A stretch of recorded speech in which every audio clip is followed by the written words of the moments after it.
মরুভূমির মাঝখানে বিশাল এক আগুনের গর্ত যা জ্বলছে টানা ৫৫ বছর ধরে। বিশ্বজুড়ে এটি পরিচিত নরকের দরজা নামে। এবার সেই আগুনের নিয়ন্ত্রণে আনার নতুন উদ্যোগ চলছে। বিস্তারিত থাকছে প্রতিবেদনে। মরুভূমির বুকে বিশাল এক গর্ত, আর সেখান থেকেই ৫ দশকেরও বেশি সময় ধরে চলছে আগুন। রাতের অন্ধকারে দৃশ্যটি যেন সত্যিই নরকের দরজা। টার্কমেনিস্তানের কারাকুম মরুভূমির এই স্থানটির নাম দারভাজা গ্যাস ক্রেটার। ১৯৭১ সালে প্রাকৃতিক গ্যাসের সন্ধানে খনন কাজের সময় মাটি ধসে তৈরি হয় এই গর্ত। সেখান থেকে বের হতে থাকে বিপুল পরিমাণ মিথেন গ্যাস। ক্ষতিকর গ্যাস ছড়িয়ে পড়া ঠেকাতে গর্তটিতে আগুন ধরিয়ে দেন বিজ্ঞানীরা। ধারণা ছিল কয়েকদিনের মধ্যেই গ্যাস শেষ হয়ে আগুন নিভে যাবে,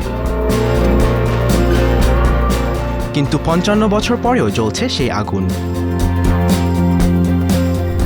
প্রায় ৭০ মিটার প্রশস্ত এই গ্যাস ক্রেটার এখন পর্যটকদের অন্যতম আকর্ষণ।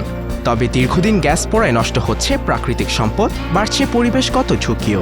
তাই গ্যাসের প্রবাহ কমিয়ে আগুন নিয়ন্ত্রণে উদ্যোগ নিয়েছে টার্কমেনিস্তান গভর্নমেন্ট।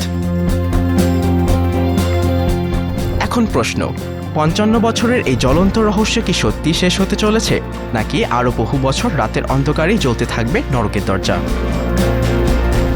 মোহাম্মদ তাওহিদ ইবনে মুশফিক, মুক্ত খবর, ২১ টেলিভিশন।